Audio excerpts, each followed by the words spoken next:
হাসরের মাঠে মানুষ মূলত মোট মাঠ 12টা দলে বিভক্ত হয়ে আল্লাহর দরবারে হাজির হবে। কয়টা দলে? প্রথম একদল মানুষ আল্লাহর দরবারে বানরের আকৃতি ধারণ করে হাজির হবে। কার আকৃতি? বানর। বানর বুঝিনি? বান্দর। আপনারা কি বলেন? বান্দর বলেন না? আমরা বান্দরই বলি। তো উর্দুতে এটাকে বান্দরই বলে, আর বাংলায় বলে বানর। বাংলায় কি বলে? বানর। উর্দু আর হিন্দিতে বান্দর বলে। তো আমরা এই হিন্দুস্তান এবং পাকিস্তানের ভাষাটাই বলি বান্দর। একদল মানুষ আল্লাহর দরবারে যখন হাজির হবে তার আকৃতিটা হবে বান্দরের মতো। আপনি চিন্তা করে দেখেন তো, আপনি বান্দরের মতো হয়ে গেছেন, কেমন লাগে? কেমন লাগে? একটু কল্পনা করলে যে আমার চেহারাটা বানরের মতো হয়ে গেছে, খারাপ লাগবে না? ওয়াজটা অনেক গুরুত্বপূর্ণ ওয়াজ। তাড়াতাড়ি এই চাটাই মাঠে যা আছে সব বিছাইলেন, মানুষ কিন্তু আয়া ঘুরে দেবো। আইব তো, কারণ আমার এই ভাঙ্গা গলাটার সাথে কিছু মহব্বত আছে। পোস্টারওয়ালারা একটু ভুল করছে, এরা যদি টাইমটা লিখে দিত এশার নামাজের পরে আমার বয়ান, আমার কিছু মহব্বতের লোক আছে আশেপাশে, এটি আইফুল লইলে গরিব গরিব যেটি আছে সবটি আইফুর। তো ভাই সাহেব আমনে বোন, আরে আমনে বোন না, আমনে বোন ফুলাফানে বিছাইব, আমনে বোন। ছেলেরা আছে তো দেখবেন সমান সব কাম করে লেব। বলেন হাসরের ময়দানে মানুষ মূলত কয়টা দলে বিভক্ত হয়ে আল্লাহর দরবারে হাজির হবে? 1 নম্বর যারা আসবে তারা বানরের মতো হয়ে যাবে আল্লাহর দরবারে। কিসের? আরেক শ্রেণীর মানুষ আল্লাহর দরবারে খিঞ্জিরের মতো হয়ে হাজির হবে। খিঞ্জির বুঝেননি? শুকর। আপনাদের এলাকায় কো শুয়োর, কি কয়? আমার এলাকাতেও কো শুয়োর। গালিও দে শুয়োর কইয়া।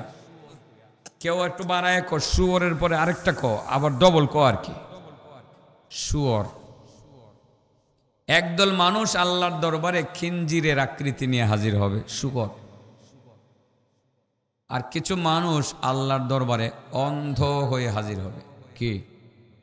আপনি একটু কল্পনা করে দেখেন তো, চোখে দেখতেন আজকে থেকে দেখেন না, কেমন কষ্ট লাগে? একটু কল্পনা করেন চোখের কত মূল্য। আপনি সবসময় দেখতেন, আজকে দেখেন না, অন্ধ। কল্পনা করলেও কলিজা ফেটে যাওয়ার উপক্রম হয়, ঠিক না বেটি? তো প্রথম একদল মানুষ আল্লাহর দরবারে বানরের মতো হয়ে হাজির হবে, আরেক দল মানুষ শুকরের মতো হয়ে হাজির হবে, আরেক দল মানুষ অন্ধ হয়ে হাজির হবে, আরেক দল মানুষ বুবা হয়ে হাজির হবে, কথা বলতে পারবে না। আপনি নিজে একটু চিন্তা করে দেখেন, যদি কতক্ষণ কথা বলতে না পারেন কত কষ্ট লাগে। যাদের স্ট্রোকের পর বা হার্ট অ্যাটাকের পর বুবা হয়ে গেছে, এই লোকগুলো যে কথা বলে মানুষকে বুঝাইতে পারে না, তার যে কি কষ্ট তারে দেখলে বোঝা যায়, ঠিক না বেটি? আরেক দল মানুষ 5 নম্বরে তার নাক মুখ চুক দিয়া রক্ত আর পুজ নির্গত হওয়া অবস্থায় হাজির হবে। আল্লাহর দরবারে হাজির হবে, নাক দিয়ে পুজ বের হবে, মুখ দিয়ে পুজ বের হবে, রক্ত বের হবে, চুক দিয়ে রক্ত বের হবে, এমত অবস্থায় আল্লাহর দরবারে হাজির হবে। আরেক দল মানুষ আল্লাহর দরবারে শরীরে আগুন নিয়ে হাজির হবে। তার শরীরের মধ্যে দাউ দাউ করে আগুন জ্বলবে, গড়াগড়ি করবে, তারপরেও আগুন নিভাতে সক্ষম হবে না। বাবা চিন্তা করেন যে আপনার শরীরে আগুন লাগছে, নিভাইতে পারতেছেন না, কেমন লাগবো? খারাপ লাগতো না? কটা গেছে? কটা গেছে? 7 নম্বর, হাসরের ময়দানে আরেক শ্রেণীর মানুষ মাতাল অবস্থায় হাজির হবে। মাতাল, টালমাটাল। হাসরের মাঠে 8 নম্বরে আরেক দল মানুষ চুল দিয়ে হাত পা বাঁধা অবস্থায় হাজির হবে। যার হাত পা বাঁধা থাকবে, নাড়াচাড়া করতে পারবে না। আরেক দল মানুষ দুর্গন্ধযুক্ত পোশাক নিয়ে আল্লাহর দরবারে হাজির হবে। যার পোশাকের মধ্যে দুর্গন্ধ থাকবে, চতুর্দিকে দুর্গন্ধ ছড়িয়ে পড়বে, অন্য অন্য মানুষ তাকে কাছে জায়গা দিতে চাবে না। এই 2 নম্বর মানুষগুলো দুর্গন্ধযুক্ত পোশাক নিয়ে আল্লাহর দরবারে হাজির হবে। 10 নম্বরে এক শ্রেণীর মানুষ হাত পা বিহীন, হাত থাকবে না, পা থাকবে না, কোমর পর্যন্ত পা কাটা থাকবে, বগল পর্যন্ত 2টা হাত কাটা থাকবে, হাত পা বিহীন আল্লাহর দরবারে হাজির হবে। 11 নম্বর এক শ্রেণীর মানুষ আল্লাহর দরবারে বেহুশ হয়ে হাজির হবে, কোনো হুশ থাকবে না। কটা হইল? 12 নম্বর আর একদল মানুষ পূর্ণিমার রাতের চাঁদের মতো হাস্যোজ্জ্বল চেহারা নিয়ে আল্লাহর দরবারে হাজির হবে। অতঃপর সেই 12তম দলটা বিনা হিসাবে হাসতে হাসতে জান্নাতে চলে যাবে। সেদিন মূলত হাসরের ময়দানে মানুষ 12টা দলে বিভক্ত হয়ে হাজির হবে। কিছু মানুষ বানরের মতো হাজির হবে, কিছু মানুষ আল্লাহর দরবারে শূকরের আকৃতি নিয়ে হাজির হবে, কিছু মানুষ আল্লাহর দরবারে বেহুশ হয়ে হাজির হবে, কিছু মানুষ আল্লাহর দরবারে অন্ধ হয়ে হাজির হবে, কিছু মানুষ আল্লাহর দরবারে বোবা হয়ে হাজির হবে, কিছু মানুষ আল্লাহর দরবারে নাক মুখ চোখ দিয়ে রক্ত আর পুজ নির্গত অবস্থায় হাজির হবে, কিছু মানুষ শরীরে আগুন ধরানো অবস্থায় হাজির হবে, কিছু মানুষ মাতাল হয়ে হাজির হবে, আবার কিছু মানুষ হাত পা চুল দিয়ে বাঁধা অবস্থায় আল্লাহর দরবারে হাজির হবে, কিছু মানুষ দুর্গন্ধযুক্ত পোশাক নিয়ে হাজির হবে, কিছু মানুষ হাত পা কাটা অবস্থায় হাজির হবে, কিছু মানুষ 12 নম্বরে পূর্ণিমার রাতের চাঁদের মতো হাস্যোজ্জ্বল চেহারা নিয়ে আল্লাহর দরবারে হাজির হবে। অতঃপর বিনা হিসাবে জান্নাতে চলে যাবে। 1 থেকে 11 পর্যন্ত মনে হয় ভালো না, তাই না? আল্লাহর দরবারে 1 নম্বর যেটা বানরের মতো হাজির হবে। তো আমরা তো চাই না আল্লাহর দরবারে বানরের মতো হয়ে হাজির হতে।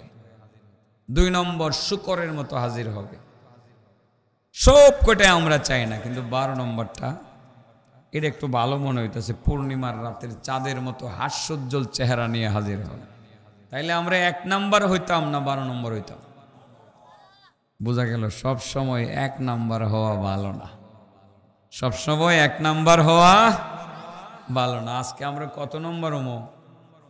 12 নম্বর। কত নম্বর? 1 নম্বরটা তো বান্দরের দল, 2 নম্বরটা শুয়োরের দল, 3 নম্বরটা কানার দল। এই দুনিয়াতে যারা কানা, হেরার কথা কইতেছেন, হেরার মানিজ্যত নষ্ট করার অধিকার আমার নাই। হেরা মানুষ তো ওখানে দুনিয়াতে সুখ থাকার পরে ওখানে কানা হয়ে উঠবো, এক ধরনের মানুষ, অন্ধ। এদের কথা বলতেছি, কানার দল, বুবার দল, নাক মুখ দিয়া পুষ পরা অবস্থায় হাজির হবে 5 নম্বরে। এইরকম আমরা হইতাম চাই না, আমরা আজকে 12 নম্বর সিরিয়ালে হইতে চাই, থাকতে চাই, ঠিক না বেঠিক? 1 নম্বর হইতাম না 12 নম্বর হইতাম। ওয়াজ তো চাইতেছে না, মনে করতাম, জান্ডা দিতেছে না, সমানে ঘুমাইতেছে, কিন্তু সাবজেক্টটা তো অনেক গুরুত্বপূর্ণ। ভাই আমারে ফাললে একটু গরম পানি দেন দিয়ে আমার ঘুমডানি যায়। আসলে গত রাতও ঘুমাইছি না, দিনেও ঘুমাইছি। রাত্রে এদিকে কেন্দ্র বয়ান করতে করতে 4টা বাজে গেছি বাসা। সকালেও ঘুমাইছি না, রাতেও ঘুমাইছি না। এই সময় যে আমার ঘুমাইসা পড়বো, আমি যে কথা বলতেছি বুঝতে পারতেছি না। আমি যদি দিক আওয়াজ না করতাম তো মানে ভুল হইতো। 1 নম্বর হইতাম না 12 নম্বর হইতাম? 12 নম্বর পূর্ণিমার রাতের চাঁদের মতো হাস্যোজ্জ্বল চেহারা নিয়ে হাজির হবে, বিনা হিসাবে জান্নাতে চলে যাবে। তাইলে 12 নম্বরই হইতাম। 12 নম্বর সবসময় 1 নম্বর ভালো না। আমার জীবনের একটা গল্প কইছিলাম স্যার, আবার কই।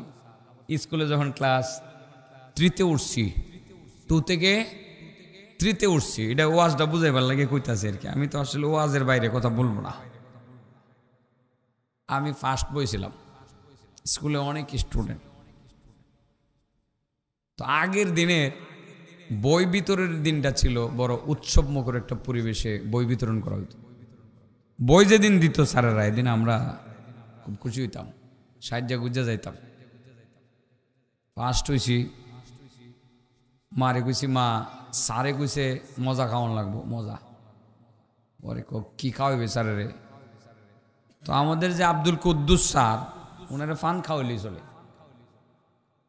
তো মা কয়ে কাজ করো, অবাল্টিন বিস্কিট আছে ঘরে 1 কেজি দেড়েক, মানে আমাদের বিস্কিট ফ্যাক্টরি ছিল আর কি বড় ভাইয়ের। তো ঘরে এরকম কয়েক টিনি বিস্কিট সবসময় থাকতো, আমরা মেহমান আসতো আমরাও খাইতাম। অবাল্টিন বিস্কিটের এক ধরনের সাদা বিস্কিট, মিষ্টি স্বাদ লাগে। মা কয়েকগুলো লুয়ে যাই গে স্যারেরা খাওয়াইলে। তখন তো আসলে গুল এই রসগোল্লা এটি পাওয়া যায় তো কম, অনেক দূরের বাজারে গেলে আবার যেটা পাওয়া যায় তো এটা আবার খাটিয়া ছিল, খাটিয়া। রসগোল্লার দামও বেশি। অবাল্টিন বিস্কিট লুয়ে গেছি স্যারের কাছে, আর স্যারের লাগে ফান বানাই লুয়ে গেছি কটা। স্যারে তো বিস্কিট খাইয়া ফান্ডা ভাইয়া বেশি খুশি হয়েছে। ফার্স্ট হইছস, খাওয়াইছস, ভালো হয়েছে, দোয়া করি। স্যারে দোয়া করে দিলেন। ঠিক স্কুলের আব্দুল কুদ্দুস স্যার তো দাড়িওয়ালা, এই স্যারের মতো। এই স্যারও তো ফানুই খা দেয়া যায়। পরে পান টান খাওয়াইছি স্যারেরে, স্যারে খুশি হয়েছে। বিস্কিট অন্যরাও স্যারে দিছে, আরও টিচার যারা ছিল আমাদের ছাত্ররাও খাইছে। মোটামুটি বিস্কিটের পরিমাণটা বেশি ছিল। খাওয়ায় দাওয়ায় তো মোটামুটি আনন্দ ফুর্তি হয়েছে। আমি ফার্স্ট হয়েছি বার্ষিক পরীক্ষায়, এমন বই দিব। বই দিবার দিন আমার মায় কি আনন্দ ছিল তখন, বই দেওয়ার দিন। এটা এখনকার ছেলেরা বুঝবে না। আর তখন তো বই খুব সীমিত আকারে আসতো। ছাত্র 50 জন থাকলে 10 সেট বই আসতো মাত্র, 10 সেট বই আসতো মাত্র। তো আপনার আমি তো ফার্স্ট বইটা তো প্রথমে আমারই দেওয়ার কথা। পরে বই বিতরণ শুরু করছে আমাদের আনসার আলী স্যার। 1 নাম্বার নাম ডাকলো, একটা মেয়ের নাম, রেকর্ড হয়ে যাবে, কিন্তু নামটা কইতাছি না আর কি, নাইলে এটা কইব যে হ্যাঁ গিয়েও আমার ওয়াজ করণ লাগছে তোমার বুড়া গেলে। নাম কইছে, আমি কই কি ব্যাপার? তাহলে আমি যে পান খাওয়াইলাম, বিস্কিট খাওয়াইলাম, আমার রোল নম্বর কি 1 থেকে 2 গেল গা? নাম তো ডাকছে আরেকজনে। ভিতরে কামরানি শুরু হয়েছে। তাইলে কি আমার রোল নম্বর সুটটা গেল গা? 1 নাম্বার না আমার রোল নাম্বার? তখন রুল কত? স্যারেরাও জিগাই তো রুল কত? এখন ফার্স্ট বই সেকেন্ড বই কই, তখন কই তো রোল কত, রোল নাম্বার কত, ঠিক আছে না স্যার? হ্যাঁ। এবার তো ডাক দিল আরেক মেয়েরে। আমি কই তাহলে মনে হয় আমার রোল নাম্বারটা 2, 1 থেকে কাটিয়ে পড়ছি। 2 নম্বর ডাকলো, জিল্লুর রহমান। আমি কি খাইছে? আমার রোল নাম্বার 3। এরপরে কইতে কইতে কইতে কইতে গেছে একেবারে 11 নম্বর পর্যন্ত, আমার নামায় না। 11 নম্বর ঠিক স্যারের নামে নামে আমার ক্লাস ফ্রেন্ড ইদ্রিস আলী। আমি কই তাইলে ইদ্রিসের পরে গেলাম গা, রোল নম্বর তাইলে আমার 12। কত? 12। এই পর্যন্ত 1 থেকে 11 পর্যন্ত বই দিছে, সব পুরান বই। কি বই? আমি তো ওইদিকে খেয়াল করতেছি না আসলে। অর্থাৎ আগের দিনের স্যারেরা পুরান বইগুলো কালেকশন করে নিয়ে নিত, এটা আরেকজনের দেওয়ার জন্য। পরে 12 নম্বরে ডাকছে আতিকুল্লাহ। আমি কই রোল নম্বর 12 বলছি, যাই এবার। গিয়া তো ভিতরের কামরানি শেষ হইতেছে না। গেছি পরে আমারে দিছে 1 সেট নতুন বই। কি বই? এতক্ষণ কি দিছে? পুরান বই। আমারে দিয়া দেওয়া শুরু করছে নতুন বই। তো আমি বললাম স্যার আমার রোল নম্বর কত? কই 1। আমি বললাম স্যার নাম দিয়ে রাখলেন 12 নম্বরে। কয়বার সব সময় 1 নম্বর ভালো না, 12 নম্বর মাঝে মধ্যে বালা। আমি বললাম স্যার কে রে? 1 থেকে 11 পর্যন্ত দিছি পুরান বই, আর তোরে দেওয়া শুরু করছি নতুন বই। সব সময় 1 নম্বর হওয়া ভালো না, মাঝে মধ্যে 12 নম্বর হওয়া ভালো। তো আজকে আমরা কি 1 নম্বর হইতাম না 12 নম্বর হইতাম? আমি হিডা বুঝাইবার লাগে এটা কইছি আর কি। আমার বাস্তব জীবনের দৃষ্টান্তটা দিলাম। সেদিন যদি ঠিকই আমি 1 নম্বরই হইতাম, তাহলে ফুরান সিরা ভরা বই আমারে দিয়ে দিত, ঠিক না বেটি? এদিন 12 নম্বর হওয়াতে আমারে নতুন বই দিয়া শুরু করছে। তো আজকে 1 নম্বর তো বান্দরের দল, 2 নম্বর শুকরের দল। আমরা হাসরের মাঠে আল্লাহর দরবারে বানরের মতো হয়ে হাজির হতে চাই না, হাসরের ময়দানে খিঞ্জিরের মতো হয়ে হাজির হতে চাই না, হাসরের ময়দানে অন্ধ বা কানা হয়ে হাজির হতে চাই না। আতুর লুলা বুবা হয়ে হাজির হতে চায় না, নাক মুখ দিয়া রক্ত আর পুজ নিয়ে হাজির হতে চায় না, শরীরে আগুন নিয়ে হাজির হতে চায় না, মাতাল হয়ে হাজির হতে চায় না, হাত পা বাঁধা অবস্থায় হাজির হতে চায় না, দুর্গন্ধযুক্ত পোশাক নিয়ে হাজির হতে চায় না, আমরা হাত পা বিহীন, হাত পা কাটা অবস্থায় হাজির হতে চায় না, বেহুশ হয়ে হাজির হতে চায় না। আমরা মূলত পূর্ণিমার রাতের চাঁদের মতো হাস্যোজ্জ্বল চেহারা নিয়ে আল্লাহর দরবারে হাজির হতে চায়। চায় কি চায় না? তাইলে 1 নম্বর হমো না 12 নম্বর হমো? সিরিয়াল মনে থাকবে? রোল নাম্বার কত? আজকে সবাই আমাদের রোল নাম্বার 12 আমরা চাই, ঠিক না বেঠিক? গেলে আবার একটু ব্যাখ্যা করে কথা কই নাকি? মোটামুটি তাফসির শুরু হয়েছে, তাফসিরই করতেছি। কিন্তু তাফসির মাওলানা সাহেব কি করতেছি?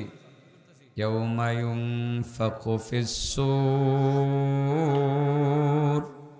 ফাতাতুনা আফওয়াজা। যেদিন সিংহায় ফু দেওয়া হবে, চূড়ান্ত সিংহায় যেদিন ফুৎকার দেওয়া হবে, সেদিন তোমরা দলে দলে দলে দলে বিভিন্ন দলে বিভক্ত হয়ে আল্লাহর দরবারে হাজির হবে। সাহাবায়ে কেরাম বলছিলেন, ইয়া রাসূলুল্লাহ, মানুষ মূলত কিয়ামতের ময়দানে কতটা দলে বিভক্ত হয়ে হাজির হবে? রাসূল বলছিলেন, আমার সাহাবারা বড় জটিল প্রশ্ন করলাম। কবর থেকে মানুষ যখন হাসরের ময়দানে হাজির হবে, মূলত 12টা দলে বিভক্ত হয়ে আল্লাহর দরবারে হাজির হবে। এর মধ্যে একদল মানুষ, তারা বানরের মতো আকৃতি নিয়ে আল্লাহর দরবারে হাজির হবে। 2 নম্বরে খিঞ্জিরের আকৃতি নিয়ে হাজির হবে। 3 নম্বরে অন্ধ হয়ে হাজির হবে। 4 নম্বরে বোবা হয়ে হাজির হবে। 5 নম্বরে নাক মুখ চোখ দিয়া রক্ত পুজ নির্গত হওয়া অবস্থায় হাজির হবে। 6 নম্বরে শরীরে আগুন নিয়ে হাজির হবে। 7 নম্বরে মাতাল অবস্থায় একদল মানুষ হাজির হবে। 8 নম্বরে নিজের চুল দিয়ে হাত পা বাঁধা অবস্থায় হাজির হবে। 9 নম্বরে শরীরে দুর্গন্ধযুক্ত পোশাক নিয়ে একদল মানুষ আল্লাহর দরবারে হাজির হবে। 10 নম্বরে হাত পা নাই, কাটা হাত পা নিয়ে আল্লাহর দরবারে হাজির হবে। 11 নম্বরে একদল মানুষ, তারা বেহুশ হয়ে আল্লাহর দরবারে হাজির হবে। 12 নম্বরে একদল মানুষ পূর্ণিমার রাতের চাঁদের মতো হাস্যোজ্জ্বল চেহারা নিয়ে হাজির হয়ে বিনা হিসাবে জান্নাতে চলে যাবে। 1 নম্বর হইতাম না 12 নম্বর হইতাম? ইচ্ছা করি সাবায় একটু দেরিতে গেছি, কারণ আমি দেখতেছি লোকজন আওয়াজ হইনে নেয়, তো এখন মোটামুটি মাঠ পড়ছে, ঠিক আছে না? এখন 1 থেকে 12 পর্যন্ত বানরের মতো কে হাজির হবে আল্লাহর দরবারে? মানুষই বানরের মতো হাজির হবে। এটা আমার কোন লাগতো না ব্যাখ্যা সহ একটা একটা করে কয়ে ফেলি।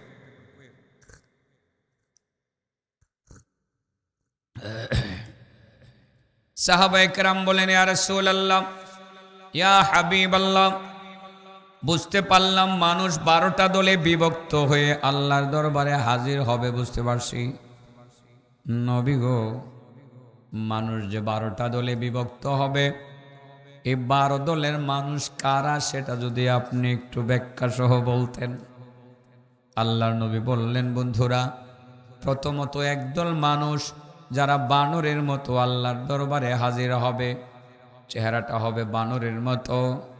আল্লাহ রাব্বুল আলামিন দেখে বুঝে ফেলবেন, আরে বান্দর, দুনিয়াতে তুই বানরামি করছিলে, সেই কারণে আজকে কবর থেকে ওঠার সময় তোর চেহারাটা বানরের মতো হয়ে গেছে। ও বান্দর, বানরামি করছস, এখন তোর চেহারা বিকৃত হয়ে গেছে, এই চেহারার মধ্যে পরিবর্তন হবে না, যা তুই জাহান্নামে যা, জাহান্নাম থেকে তোরে কেউ রক্ষা করতে পারবে না। কে মূলত বানর হবে? কোন লোকটার চেহারা বানরের মতো হবে?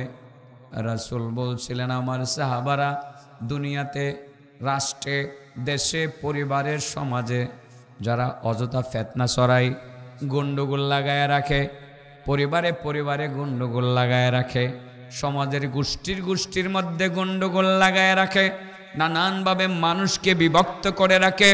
হুজুররাও আছে, কিছু কিছু দুনিয়াদার হুজুর আছে, নিজেদের মাসলাককে নিজেদের মতকে প্রাধান্য দেওয়ার জন্য, সমাজে নিজেকে দামি বানানোর জন্য মুসলমান লাগায় রাখে। দুইটা গ্রুপিং কইরা, কেউ বলে আমি হইলাম ওহাবি, কেউ বলে আমি হইলাম রিজভি, কেউ সুন্নি, কেউ এটা সেটা নানানভাবে যারা উম্মতের মধ্যে ফিতনা ফাসাদ সৃষ্টি করিয়া উম্মতকে বিভক্ত করে রাখে, সমাজে যারা গন্ডগোল লাগায় রাখে। মাতব্বর সাহেবের কাছে একদল মানুষ গেল, গিয়ে বলল, আঙ্কেল আমি তো আপনাকে মানি, দেখেন এই গ্রামের মধ্যে আপনার উপরে কথা বলার মতো কেউ নাই, আমি আসছি, দয়া করে আমার একটু পরামর্শ দেন, অমুক গোষ্ঠীর অমুকে আমারে মারছে, আমি কি করব? যা তুই গিয়ে একটা লাশ ফলাইয়া দে, পরে দেখ মনে। মাতব্বরে বলে দিল। পরের দিন ওই পক্ষে লোক আসলো, বলে দিল তুই গিয়া 2টা লাশ ফলাইয়া দে, আমি দেখ মনে। এমন মাতব্বর গ্রামে আছে না নাই? যেই সমস্ত মাতব্বরেরা সমাজকে বিভক্ত করে রাখে, যেই সমস্ত মাতব্বরেরা মানুষকে বিভ্রান্তির মধ্যে ফেলে দেয়, যে সমস্ত কাঠমোল্লার দলেরা সমাজের মানুষকে বিভিন্নভাবে বিভক্ত রেখে সমাজে গন্ডগোল লাগায় রাখে, ওই সমস্ত আল্লাহর বান্দারা যখন কবর থেকে হাসরের ময়দানে আল্লাহর দরবারে হাজির হবে, ওই মাতাব্বরেরা ওই মৌলবীর দলেরা যখন আল্লাহর দরবারে হাজির হবে, তারা মানুষের আকৃতি নিয়ে হাজির হবে না, তারা মূলত বানরের আকৃতি নিয়ে আল্লাহর দরবারে হাজির হবে। আমার আল্লাহ দেখেই বুঝে ফেলবেন, এই বেটা সারা জীবন বানরামি করছস, এলাকার মানুষের মধ্যে গন্ডগোল লাগায় রাখছস, ঝগড়া লাগায় রাখছস, সারা জীবন শুধু ঝগড়া লাগাইছস, ঝগড়া ভাঙতে পারুস নাই। ও মৌলবী সাহেব, নিজেকে তুলে ধরার জন্য, নিজের প্রভাব বিস্তার করার জন্য উম্মতের মধ্যে বিভক্তি সৃষ্টি করে তুমি তোমার দলকে নিয়ে সামনে একা একা চলেছ, সমাজকে নানান ভাগে তুমি বিভক্ত করেছ। ও মৌলবী, দুনিয়াতে বান্দামিগুলো করছিলা, এই জন্য আজকে মানবের আকৃতি নিয়ে হাজির হতে পারো নাই, তুমি আমার সামনে বানরের মতো হাজির হইলা। যাও এখান থেকে, তুমি দুজুকে যাও, তোমাকে কেউ রক্ষা করতে পারবে না।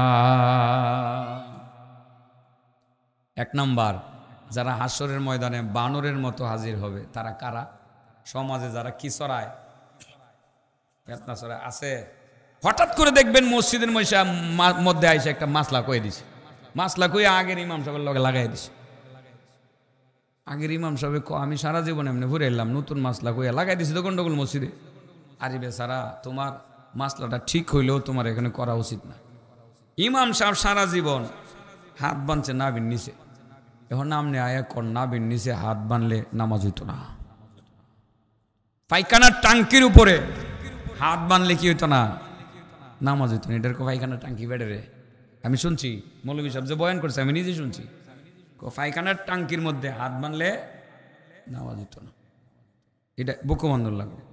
আরে বেটা, নাবির নিচের হাত বান্দার হাদিস আছে দিক কই তো ইমাম সাহেব বানতাছে। তুমি যদি ফায়া থাকো বুকের উপরে হাত বান্দার হাদিস আছে, এই সমাজে সবাই নাবির নিচে হাত বাঁধে, তুমি এইটা কইয়া ইমাম সাহেবের লগে লাগাইয়া দিলা রে সমাজের এলাকার মানুষ কইবে আমরা ইমাম লেখাপড়া জানে না, মূর্খ। ঠিক না বেটি? এই যে সমাজে গন্ডগোল একটা লাগাইয়া দিলা, মসজিদের মুসল্লি 2 ভাগে বিভক্ত হয়ে গেছে। না, ইমাম সাহেবের পক্ষে এক দল, আর এক দল ওই যে নতুন মাসালা বলছে তার পক্ষে আরেক দল। মসজিদ বাইঙ্গা 200 গজের মধ্যে 2টা হয়ে গেছে। এটা ফিতনা ছড়াইছে নাকি ভালো কাম করছে? সঠিক হইলেও ফিতনা। এটা যদি সঠিকও হয়, এটা দিয়া যে আপনি অবস্থার প্রেক্ষিতে গ্রামের মানুষকে আপনি দ্বিখণ্ডিত করে ফেললেন, এটা হাদিসে আছে তো, আপনি ওইটাকে স্বীকার করে আপনি যদি ব্যক্তিগত আমল সেটা করেন, খুব করেন, হাদিসে তো আছে, এটা যেটা চলছে চলক না। সমাজে আপনি বিভ্রান্তি ছড়াইয়া সমাজকে বিভক্ত করলেন, আপনি ফেতনা ছড়াইলেন, ফেতনাবাজ, আপনি বান্দরের মতো আল্লাহর দরবারে হাজির হইবেন। কিসের মতো? বান্দর বুঝেননি হুজুর? বানর আর কি, আমরা এলাকাতে বান্দর কই। লাভ হয় আগে, বান্দরের যে সাহস বাড়ছে ইদানিং, আগে এগুলোর কোনোদিন দিনে বেরোতে দেখছি না। দেখছেন? দিনে দেখছেন আপনার? আগে ইদানিং 4-5 বছর যাবৎ বান্দরের যে উপদ্রব বাড়ছে, দিনের বেলা রাস্তাঘাটে প্রকাশ্যে হারে। বান্দরামি আসলে বাইরেই গেছে গা, ঠিক না বেটি? এই বান্দরগুলোর দীক্ষা, এই বান্দরগুলোর সাহস বাড়ছে। আমাদের সমাজের যে বান্দরগুলো আছে না, ইডের দীক্ষা ওই গাত আর গর্তের বান্দরের সাহস বাড়ছে যে আমার বান্দরের গোষ্ঠী তো উপরেও আছে, অতএব আর অযথা জঙ্গলের ভিতরে সারাদিন ফলাইয়া থাকার দরকার নাই, আমার গোষ্ঠীর লোক উপরে আছে, এবার আমি বাইরে প্রকাশ্যে ঘুরে বেড়াবো। বান্দরের গোষ্ঠী বাইরে গেছে বাবা, কষ্ট পাইতেছেন? হ্যাঁ, সব জায়গায় সব মাসালা বললা ঝামেলা সৃষ্টি করেন না, কারণ ইসলাম আমাদের দেশে আসছে বুজুর্গানে দিনের মাধ্যমে। ইসলামের সব রীতিনীতি আমার দেশের মানুষ জানে না। এখন সৌদি আরব থেকে একটা মাসালা দীক্ষাইছেন, আমার দেশে আইসে কইলেন সব ভুল, তোমরা 14 বছর যাও, 1450 বছর যাবৎ বাংলাদেশের মানুষ যারা নামাজ পড়তেছে সব নামাজ শেষ, বুঝছো না? দিছিনি একটা কথা কয়ে লাগাইয়া। ইমাম সাহেবের পক্ষেও তো লোক আছে, এলাকার বহুত লোক, যে ইমাম সাহেব আজকে 30 বছর যাবৎ থাহে, তার লগে আমাদের রক্তের সম্পর্ক হয়ে গেছে। ইমাম সাহেবের বিরুদ্ধে এসে বলছে ইমামের পক্ষে এক দল, আর ওই যে বিদেশ থেকে আইসে আপনার টাকনুর নিচে পাঞ্জাবি পরে টাকনুর নিচে মাটিতে হ্যাসরায় যায়, দাড়ি টাড়ি নাই, মাথার মধ্যে বিরা ফুইরা বিরাট বড় হাস্তি হয়ে আইসে, আয়া দিছে মাসালা, তারও তো গোষ্ঠীর লোক আছে, তার পক্ষে এক দল, ইমামের পক্ষে বড় দল।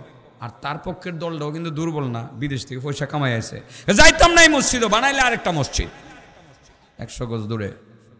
খুব ভালো করছেন না ফেতনা চড়াইছেন? আরে মিয়া, আপনি তো মাসালা জিজ্ঞাসা করবেন হুজুরের কাছে, যদি এই হুজুরের মাসালা বুঝে না আসে, কিশোরগঞ্জে যান জামিয়া আমদাদিয়াতে, ওখানে যান, নাইলে আপনি ময়মনসিংহ যান, নাইলে বড় কোনো মুফতির কাছে গিয়ে ফায়সালা নিয়ে আসেন। আমারও যদি কেউ জিগায় যে হাত কোন জায়গায় বাঁধবেন, আমি কোন নাবির নিচে বান্ধব। এবার যদি কেউ বুকে বাঁধে, আমি তারে কিছু কই না, ভাই তুমি বান্ধো, আমার কোনো আপত্তি নেই, তুমি পাইছো কোনো হানো বান্ধো, আমার কোনো আপত্তি নাই। আমি কেন যাবো ওইটারে কেন্দ্র করে এলাকাতে গন্ডগোল লাগাইতাম? আমি নাচতে বলা জুড়ে বেলা অপশনাল বিষয়। কি বিষয়? অপশনাল।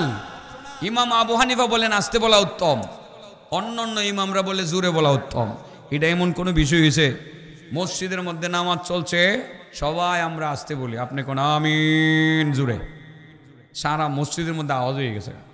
একজনে জিগেল কি ভাই এটা কি বললা, কইডে আসল, এটাই আসল, জুড়েই পড়ন লাগে, গিয়া দেহ মক্কা শরীফ জুড়েই পড়ে সবাই।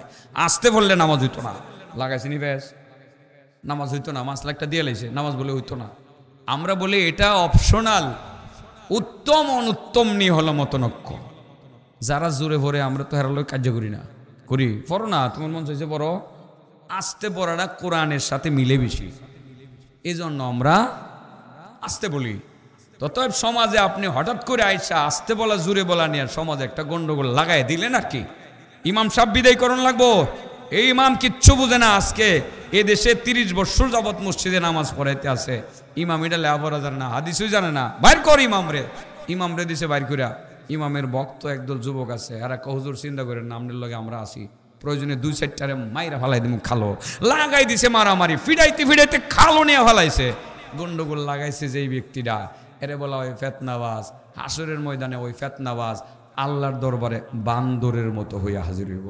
আল্লাহ দেখাই কেউ বান্দামি করছিলে না, মসজিদ নিয়ে বান্দামি করছিলে বুঝি না, গন্ডগোল লাগাইছিলে, বান্দরের মতো আমার দরবারে হাজির হইলে যা এবার দুজুকে যা, তোরে কে বাঁচায় রক্ষা করে এটা আমি দেখবো। নাউজুবিল্লাহ বলেন। ও আজটা একটু শক্ত হয়ে যেতেছে আজকে।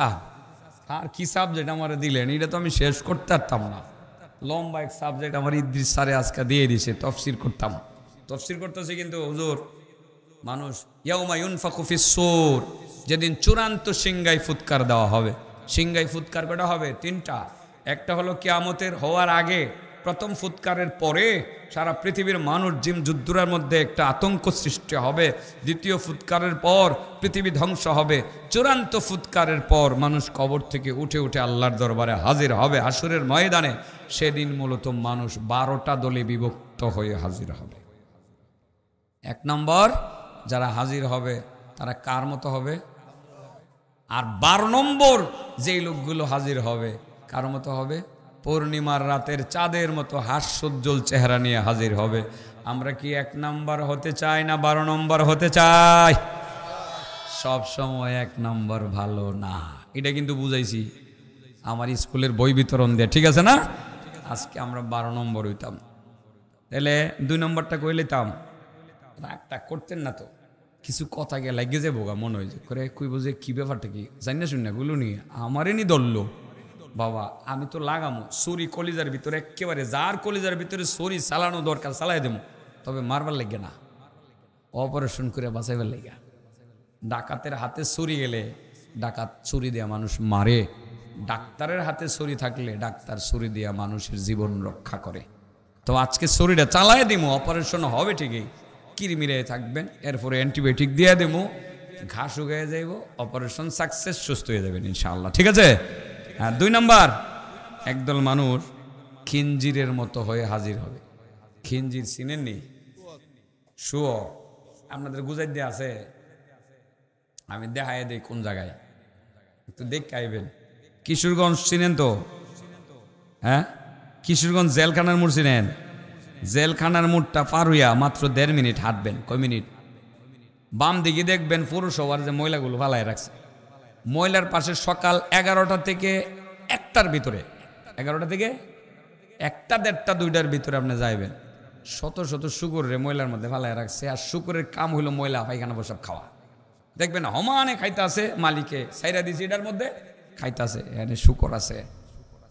আপনার হচ্ছে আমি বেশি দিই, কারণ আমি তো গাড়ি দিয়ে রাতে দিনে সমানে চলি না, এখানে আছে। আর এটা কিশোরগঞ্জ ডিস্ট্রিক্টের সর্বপ্রথম শুকর পালন হয়তো ভৈরবে। রেলওয়ে স্টেশন আছে না, রেলের যে ইয়েগুলো আছে, ওই যে মানে যেখানে কোয়ার্টারের আশেপাশে পায়খানা প্রস্রাব যেখানে ময়লা আবর্জনা জমে থাকতো, এখানের মধ্যে শত শত শুকর পালতো হেরা, এইগুলো এরা খাইতো। তো শুকরের চেহারাটা মনে হয় অনেক সুন্দর না? চাইলে মনে চায় না কত ছায়া তাহি, আরে কুত্তার চেহারা শুকুর হচ্ছে অনেক সুন্দর, ঠিক না বেটি? কুত্তারে তো মানুষ আদর করে যত্ন করে বাচ্চারা ফালে, ঠিক আছে না? কিন্তু শুকুরের চেহারাটা যে কেমন, দেখলে যে কেমন লাগে, ও এমনি তো বমি বমি আয়ে। তো একদল মানুষ 2 নম্বর যে মানুষগুলো হবে, তারা আল্লাহর দরবারে শুকরের মতো হয়ে হাজির হবে। আল্লাহ রাসূল সাল্লাল্লাহু আলাইহি ওয়াসাল্লাম বলেন, উম্মতেরা শুকরের মতো হাজির হবে কারা জানো? যারা এই পৃথিবীতে হালাল ছেড়ে দিয়ে যারা হারাম খায়। এই হারামখুরের দল আল্লাহর দরবারে যখন হাজির হবে হাসরের ময়দানে, তাদের আকৃতিটা হবে শুয়োরের আকৃতি, খিঞ্জিরের আকৃতির মতো। হারামখুর আসেনি আপনাদের এলাকায়? খুব কম, থাকলেও খুব কম। তবে সুদখুর মনে একেবারেই নাই। সুদ তো মানুষ, শহরের মানুষ বেশি খায়, গ্রাম অঞ্চলে সুদখোর আছে। মুফতি সাহেব কইছে, মুফতি সাহেবের কথা তো বিশ্বাস করা লাগবো, না জানি না কইছে না, মনে হয় 2-1 সুদখুর থাকতে পারে। এই সুদখুররা হাসরের ময়দানে আল্লাহর দরবারে যখন হাজির হবে, তার আকৃতিটা হবে শুয়োরের মতো, খিঞ্জিরের মতো, ভয়ানক আকৃতি নিয়ে আল্লাহর দরবারে হাজির হবে। আল্লাহ দেখকেই বলবেন, এই শুয়োর, দুনিয়াতে বুঝি হারাম খাইছিলে না, সুদ খাইছিলি, এই জন্য তোর চেহারাটা শুয়োরের চেহারার মতো হয়ে গেছে, ভয়ানক চেহারা তোর, যা তুই দুজকে যা, তোরে বাঁচাইবার মতো কেউ তুই খুঁজা পাবি না। তাহলে সুদ খাওন না সেরা দেওন?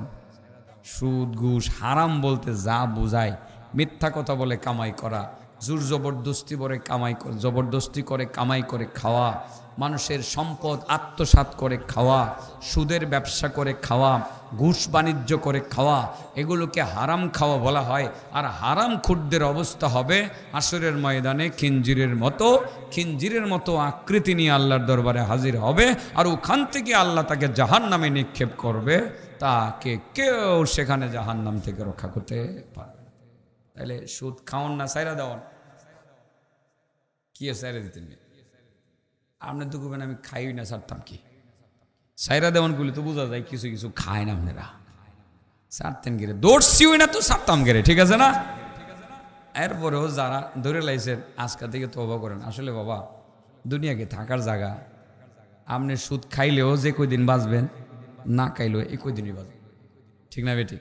এসব করে দেখছি তো, আপনার যে কয়দিন হায়াত আছে, সুদ খাইলেও বাঁচবেন, না খাইলেও বাঁচবেন। তো এর চেয়ে বালা না সুদটা না খাওয়া, কষ্ট করে রিক্সা চালায়া হালাল খাবার টাকাইলে দিলে একটা শান্তি আছে। আপনি কৃষিকাজ করেন না, সমস্যা কি?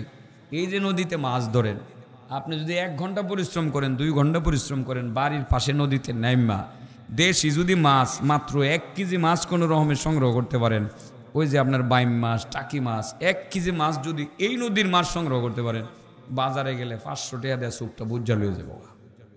ঠিক না বেঠিক? আর 500 টাকা দৈনিক সংসারে খরচ করলে গ্রামের মানুষের চলে, কারণ নিজের ঘরের চাউল, নিজের বাড়ির তরকারি, ঠিক আছে না, নিজের গাছের কলা, নিজের বাড়ির আঙ্গিনার শাকসবজি, নিজের বাড়ির মধ্যে লাগানো কাঁচামরিচ গাছের কাঁচামরিচ, নিজের ক্ষেতের আলো, সব কিছু থাকলে 500 টাকা হইলে একটা সংসার চালানো খুব বেশি কঠিন না। কেন আপনাকে সুদ খাইতে হবে? কেন আপনাকে ঘুষ খাইতে হবে? কেন হারাম খাইতে হবে? হারামখোরের শাস্তির বিবরণটা অনেক ব্রড। ছোট্ট করে একটা হাদিস বলেই ফেলি বন্ধুরা। আগেই কিন্তু আমি ধারণা দিয়েছিলাম যে আমার ভাঙ্গা গলার আওয়াজ শুনে এই এলাকার মানুষের যাদের সাথে আমার মহব্বত আছে ওরা কিন্তু চলে আসবে, জায়গা হবে না। খুব দ্রুত পিছনে তোমরা ওই বিছানার ব্যবস্থা করো, চাপাচাপি হয়ে যাইতেছে ইতিমধ্যে। মাহফিল কর্তৃপক্ষ, যুবক ভাইয়েরা যারা তোমরা আছো, তোমরা দয়া করে একটু বসার ব্যবস্থাটা করে দাও। আমি বিষয়টা ফিনিশিংয়ে খুব দ্রুত যাব না, আমার 9টা বাজে মাইক ছেড়ে দেওয়ার কথা, কিন্তু আজকে 9টা বাজে ছাড়বো না। কিছু সময় আপনাদের একটু বেশি দিতে মনে চাইতেছে, যেহেতু মহব্বতের মানুষ, দিতাম তো ইনশাল্লাহ, শাস্তে না কোলাইলে দিয়ে দিব ইনশাল্লাহ। হ্যাঁ চাচা আপনার কষ্ট করুন লাগতো না, দেখে নেন বাউ করতেছি। আপনারা বলেন দেখি 1 নম্বর হইতাম না 12 নম্বর হইতাম? 12 নম্বর পর্যন্ত যাইতে যদি সময় আরো 10 মিনিট লাগিয়া যাও, অসুবিধা নেই তো? আরো যদি 1 মিনিট বাড়াইয়া দিতে কই, আপনারা রাজি হইবেন নি? যদি কয় একটু কষ্ট বেশি করণ লাগবো, তাও কি রাজি হইবেন? আমার কথা হইনা লাইবেন, যেটা কম ওইটা শুনবেন। আমি যদি কই খারুয়ে যান, খারুয়ে যাবেন? দেখতাম। বিসমিল্লাহ আল্লাহু আকবার, দাঁড়ান সবাই দাঁড়ান। এই তো মাশাআল্লাহ। এবার আমার দিকে একটু অল্প একটু আগান। লা ইলাহা ইল্লাল্লাহ, বসে পড়েন। লা ইলাহা ইল্লাল্লাহ, বসে পড়েন। লা ইলাহা ইল্লাল্লাহ, লা ইলাহা ইল্লাল্লাহ, লা ইলাহা ইল্লাল্লাহ, লা ইলাহা ইল্লাল্লাহ, লা ইলাহা ইল্লাল্লাহ, লা ইলাহা ইল্লাল্লাহ, লা ইলাহা ইল্লাল্লাহু মুহাম্মাদুর রাসূলুল্লাহ সাল্লাল্লাহু আলাইহি ওয়াসাল্লাম। কথা অনেক লম্বা হয়ে গেল বাবা। কয়টা দলে বিভক্ত হয়ে হাসরের মাঠে আল্লাহর দরবারে মানুষ হাজির হবে? 1 নম্বর কার মতো? 2 নম্বর কার মতো? শুকরের মতো। শুকরের মতো হবে কারা? সুদখোর, ঘুষখোর, হারামখোর। সুদখোরের শাস্তি একটু বলন লাগে। গ্রামে গঞ্জে নিরীহ মানুষদেরকে জিম্মি করে কিছু সুদখোররা ব্যবসা করে, এই জন্য গ্রামে ওয়াজটা দরকার। আমি তো বলছি নাই আপনাদের এলাকায় না থাকতে পারে, কিন্তু আমার গ্রামের একেবারে অলিগলিতে ঢুকে গেছে কিছু মানুষ যারা অল্প কটা পয়সার মালিক হয়েছে। গ্রামে যারা খুব গরিব নিরীহ টাইপের, একখানি ক্ষেত করছে, ধান ক্ষেত, সার দিতে পারে না, সারের টাকাটা সুদের উপরে আনে, সারের টাকাটা সুদের উপরে আনে, আমি দেখছি। এই জন্য আমি একটা প্রজেক্ট চালু করার নিয়ত করছি 2025 সাল থেকে। আমার এলাকায় আল্লাহ যদি আমার তৌফিক দেয়, আমি নিজেই একটা ফান্ড ক্রিয়েট করব, আল্লাহ যদি তৌফিক দেয়, শুধু ওই গ্রামের নিরীহ কৃষকদের জন্য। মেয়েদেরকে অলরেডি বিষয়টা বোঝানোর চেষ্টা করেছি। ছেলেটা ছোট, তার উপরে দায়িত্ব থাকবে। মোটামুটি ভালো একটা ফান্ড 2025 সাল নাগাদ আল্লাহ আমারে বাঁচাইলে ভালো একটা ফান্ড আমি এমনভাবে করব, এই টাকাটা আমার পরিবারের কেউ খরচ করতে পারবে না, এমনভাবে করে দিয়ে যাব, এটা দিয়ে শুধু জনসেবা করবে। গ্রামে এটা দেখি তো, যে কারণে বলি।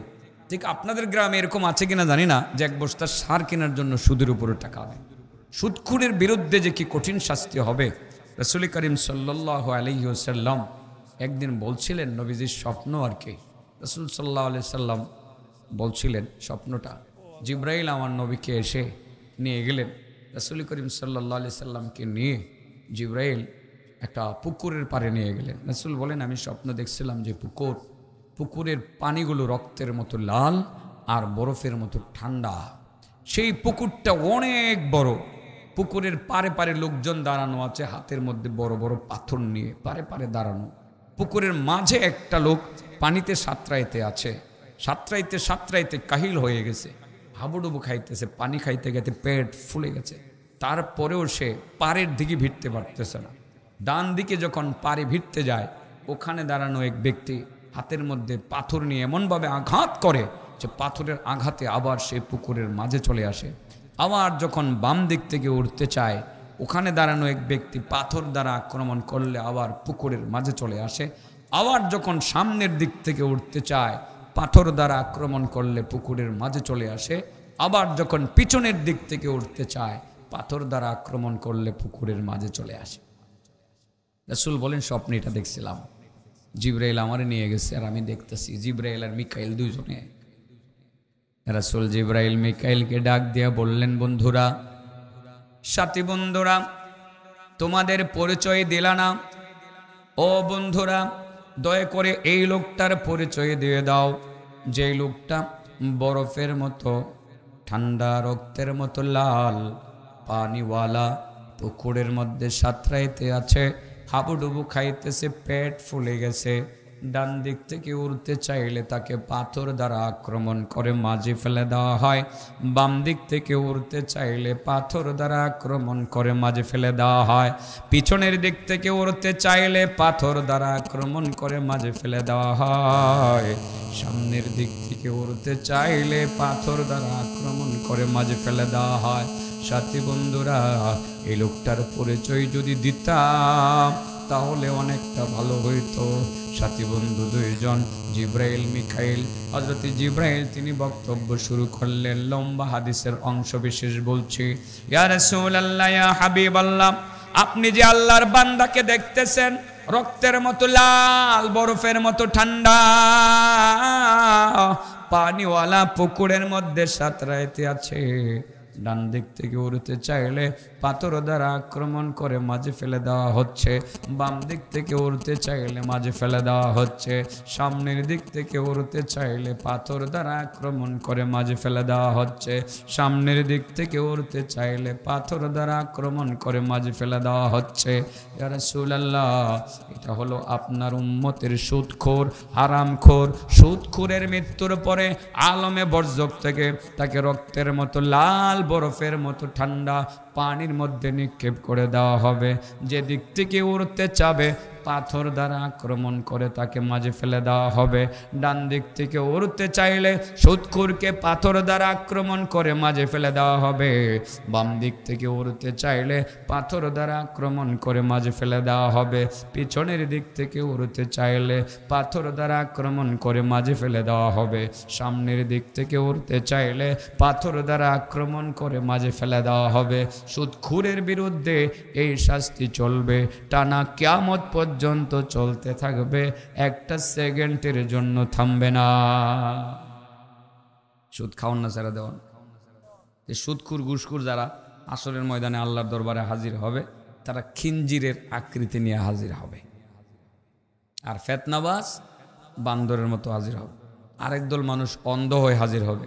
শেষ করে দেব, বেশিক্ষণ নিতাম না, 2-4 মিনিট সর্বোচ্চ। এই কি আলাউদ্দিন ভাই আইসেও? হ্যাঁ, আপনি কুবেনের পরে দিন ইসলাম ভাই আছে। আমার আর কি চিন্তা, আমার একটা ভাই দিন ইসলাম ভাই আসিল, কমলপুর যখন পড়তাম, আমার উপর ক্লাসে পড়তো, তো এই দিন ইসলাম ভাইয়ের মতোই দেখা যায়। তো আস্তে আস্তে কই, ভাই যখন বসে রয়েছে, সময় কয় মিনিট নেই, গা অসুবিধা নেই, গ্রামের লোক ওই, হ্যাঁ আমার খাতির করবো, আবার আমার লগে কাছাকাছি তাহে। নরসিংদীর পরেই কিন্তু সোনারগাঁওটা, মাধবদীর পরেই সোনারগাঁও, একেবারে আমার লগে লাগিয়ে থাকে না ভাই, স্যার লাগিয়ে থাকে। আজ অসুবিধা নেই, তোর কয়েক মিনিট করলে আচ্ছা বলবো। শেষ 12 নম্বর পর্যন্ত না নিলে তো এরা রাগ করবো, খুবই যে খিঞ্জির মিঞ্জির বানাইতে হয়ে গেছে।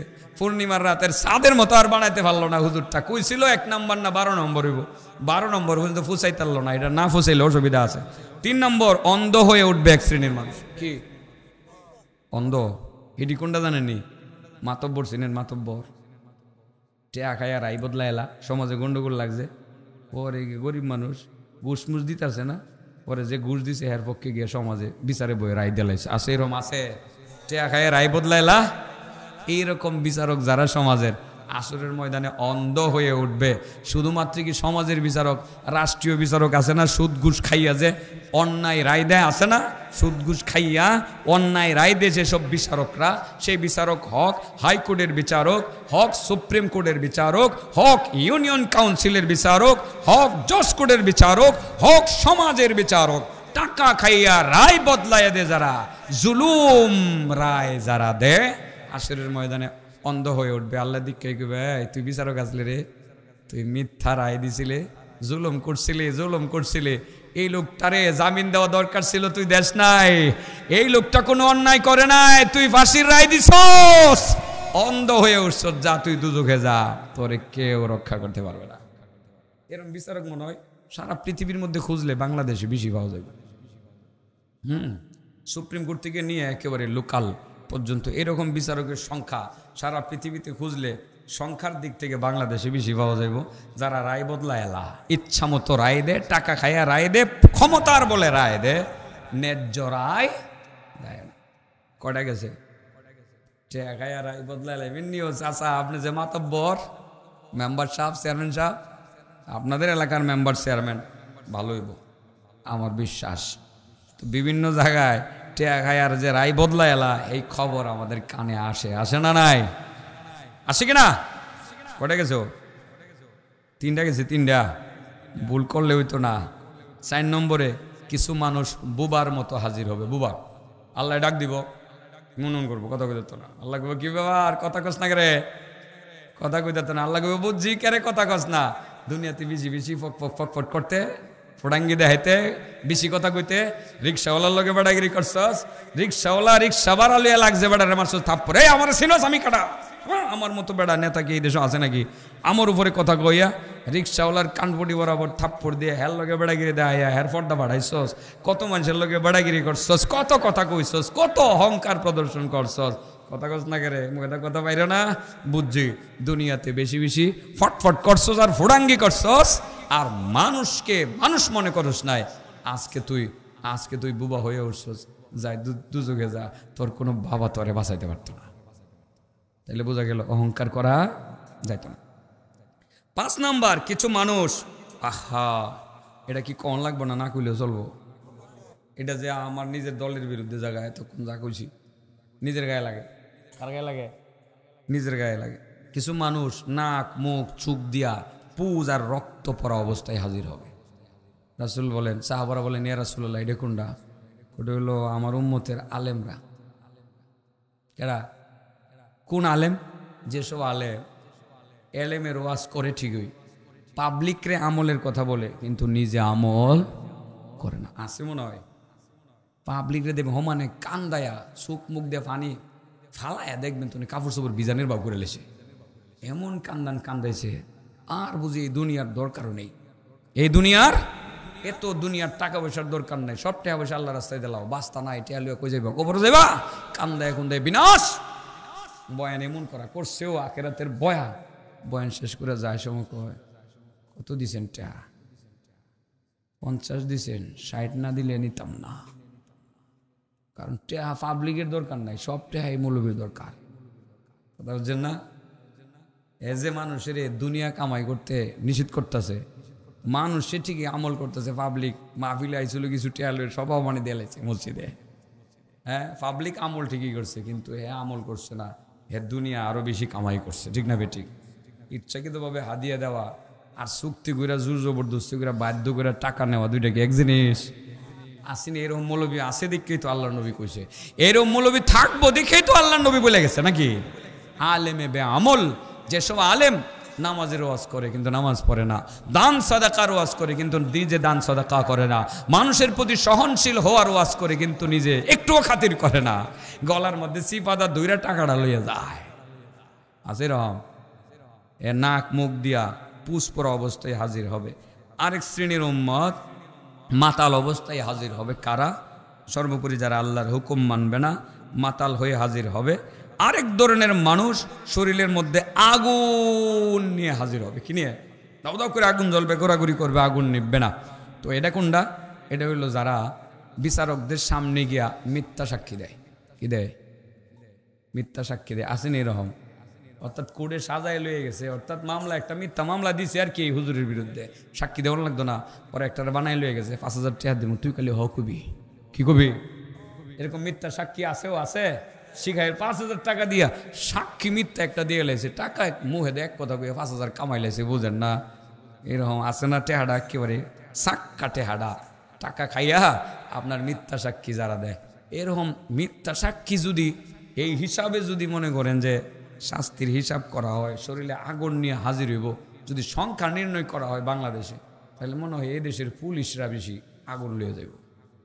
আপনাদের এলাকার পুলিশ না বলে যারা ভালো মানুষ, পুলিশরা আজে বাজে মিথ্যা মামলা একটা দিয়া সাক্ষী একটা দূরে আরেক পুলিশের সাক্ষী দেখো, হ্যাঁ রে আমি ওই যে ইয়াবার সহ ধরছি, আরেক পুলিশে কি সহ ধরছে, এখন তো ইয়াবার কাছে হয়ে গেছে না, পিস্তল সহ ধরছি, আসলে ধরছে না, আমি দেখছি চিটাগাঙ্গে বাসের মধ্যে হে আগুনটা লাগাইছে, এই কিন্তু করিমগঞ্জ বই রয়েছে, চিটাগাঙ্গে বাস পড়েছে, হ্যাঁ এই পুলিশে দেখছে হে যে আগুন লাগাই থুয়েছে, চিটাগাং থেকে আগুন লাগায়া সেকেন্ডের মধ্যে উড়াল দিয়ে করিমগঞ্জ বাজারে এসে চাকাইছে। এইসব সাক্ষী ইদানিং পুলিশে বেশি দেয়, এটা বেশি দেয়, পুলিশে বেশি দেয়। আমাদের মামুনুল হক সাহেব বলে মোবাইল চুরি করছে, কি হাসি ওঠে না, হাসি মাঝে মাঝে দুঃখে কান্দা হয়, কেমন কথা। এইসব সাক্ষী মানুষ দেয়, যারা এই মিথ্যা সাক্ষী দিবে শরীরে আগুন নিয়ে হাজির হবে, আল্লাহ দেখলেই বুঝবে মিথ্যা সাক্ষী দিছিলে না, যা দুজকে যা, তোরে কেউ বাঁচাইতে পারবে না। আরেক ধরনের মানুষ চুল দিয়ে হাত পা বাঁধা অবস্থায় হাজির হবে, তারা কারা?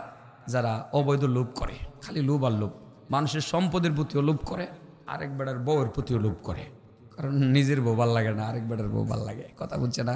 বেটা গেছে বিদেশ, খালি কে ভাবি ভাবি কেমন আছে, আপনার কিছু লাগলে আমার কোয়েন, আমি আসি না, আপনার কি কন, আপনি আসি না, আমি কতক্ষণ পরে পরে গিয়ে ভাবির কাছে বইবে গল্প করে, নিজের বউরে এত সময় দেয় না, আরেক বেটার বউ বড় সুন্দর, এই বেটার বউ অনেক ভাল লাগে, কি ওয়াজ করতেছে আল্লাহ না জানে, এগুলো রেকর্ড হয় আমার গরো জায়গা নেই, তাই নি মাহফিলি কয় মৌলবী সাহেব আমারে জিগাই লাইব। যাই হোক, এগুলো বাস্তব সমাজের চিত্র, সমাজের চিত্র।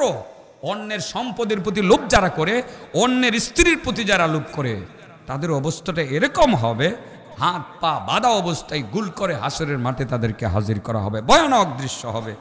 9 নম্বর, কিছু মানুষ শরীরের মধ্যে দুর্গন্ধযুক্ত পোশাক নিয়ে হাজির হবে, তারা কারা? যারা মানুষের গীবত করে। এটা মনে হয় জায়গা জায়গায় আছে, সকালবেলা চাষটলে বসলে 2-4-5 জনের গীবত না করলে তো আড্ডা হয়ে যাবে না মিয়া। আরে হ্যাঁ, মানুষ না তো, এর বাপ কি আছিল, কয়দিন আগে দেখছি রিক্সা চালাইছে, এখন তো নিয়ে গেছে কেনা, খালি মানুষের দোষ, নিজের কোনো দোষ দেখা না। যারা মানুষের গীবত করে আসরের ময়দানে পোশাক নিয়ে হাজির হবে, স্পেশাল একটা পোশাক আল্লাহ দিবে, দুর্গন্ধ দুর্গন্ধ, আল্লাহ কইবে হ্যাঁ তুই গীবত করছিলে, যা দুজকে যা, তোরে কেউ রক্ষা করতে পারবে না। কটা গেল? 10 নম্বরে, কিছু মানুষ হাত পা কাটা অবস্থায়, হাত থাকবে না পা থাকবে না, আল্লাহর দরবারে হাজির হবে। তারা কারা? যারা প্রতিবেশীর কষ্ট দেয়, প্রতিবেশীর রাস্তা দেয় না, পানি দেয় না, এরকম কিছু বিক্ষিপ্ত ধরনের মানুষ সমাজে আছে। এদের অবস্থা কি হবে? হাত থাকবে না, পাও থাকবে না, এমনি হাজির হইব। আল্লাহ কইব তুই প্রতিবেশীর কষ্ট দিছিলে না, পানি দিছিলে না, রাস্তাঘাট দিছিলে না, না নানানভাবে যন্ত্রণা দিছিলে, যা দুজকে যা, তোরে কেউ বাঁচাইতে পারতো না। কটা গেছে? 10টা। 11 নম্বরে, কিছু মানুষ বেহুশ হয়ে হাজির হবে। কি হয়ে? বেহুশ। এটা বেশি আছে, এটা কি আছে? বেহুশি বড়ি কোনটি কইতাম নি, ধরে গেছে যাবেন অনেকে। ওই সমস্ত আল্লাহর বান্দারা হাসরের মাঠে বেহুশ হয়ে হাজির হবে, যারা মসজিদে বসে অযথা আজে বাজে বেহুদা কথাবার্তা বলে। মসজিদে গেছে নামাজ পড়ার জন্য, ওখানে নামাজের কথা না বললা, কই কেডা কি করছে, কিরে এই যে অমুকে কি করলো, অমুকে কি করলো, তার মানে মসজিদে বসে যারা আজে বাজে কথাবার্তা বলবে, নামাজ পড়তে গিয়ে দুনিয়াদারি কথাবার্তা যারা বলবে, হাসরের ময়দানে তারা বেহুশ হয়ে আল্লাহর দরবারে হাজির হবে। আল্লাহ দেখেই বুঝবেন তোর দিকে কোনো হুশ নাই রে, তুই বুঝি মসজিদে বসে আজে বাজে কথা বলছিলে না। কটা হয়েছে? কটা হয়েছে? 12 নম্বর সিরিয়ালে আই পড়ছি, দেখছেন ডিজিটাল সিস্টেমে এসে না, ডিজিটাল সিস্টেম। 12 নম্বরে আরেক শ্রেণীর মানুষ পূর্ণিমার রাতের মতো হাস্যোজ্জ্বল চেহারা নিয়ে আল্লাহর দরবারে হাজির হয়ে বিনা হিসাবে জান্নাতে চলে যাবে। তারা কারা? যারা 5 ওয়াক্তের নামাজ যথার সময়ে গুরুত্ব সহকারে পাবন্দির সহিত যারা আদায় করবে, আসরের ময়দানে তারা পূর্ণিমার রাতের চাঁদের মতো হাস্যোজ্জ্বল চেহারা নিয়ে আল্লাহর দরবারে হাজির হবে। এবার আপনি বলতে পারবেন হুজুর নামাজও পড়ি আবার একটু সুদও খাই, তাহলে এটা কেমন হইব? সুদখুর না খিঞ্জিরের মতো হয়ে হাজির হবে, আর ফেতনা বাজে না বান্দরের মতো হাজির হবে। নামাজও পড়ে ফেতনাও চালায় না, বিষয়টা এরকম নাই। সত্যি যদি আপনি নামাজকে নামাজের মতো আদায় করে থাকতে পারেন, নামাজকে যদি গুরুত্ব দিয়ে আল্লাহ যেভাবে হুকুম করেছেন নবীর তরিকা মতে নামাজ আদায় করে থাকতে পারেন, এই নামাজ আপনাকে যাবতীয় পাপাচার থেকে মুক্ত রাখবে ইনশাআল্লাহ। বুঝাতে পারছি কথাগুলো? তাহলে এবার বলেন, হাসরের মাঠে মানুষ হাসরের মাঠে কয়টা দলে বিভক্ত হয়ে হাজির হবে? এক নম্বরে যারা ফেতনাবাজ, যারা সমাজে গন্ডগোল লাগিয়ে রাখবে, তারা বানরের মতো হাজির হবে।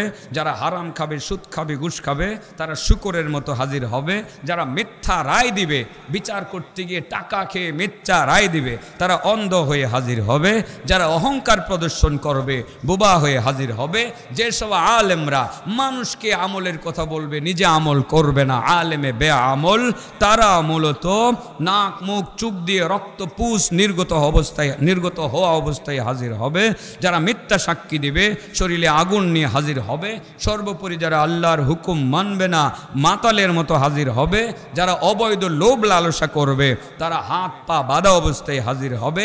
যারা মানুষের নিন্দা আর গীবত করবে, তারা দুর্গন্ধযুক্ত পোশাক নিয়ে আল্লাহর দরবারে হাজির হবে।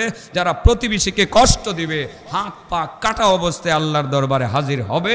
যারা মসজিদে গিয়ে বেহুদা কথা বলবে, তারা বেহুশ হয়ে হাজির হবে।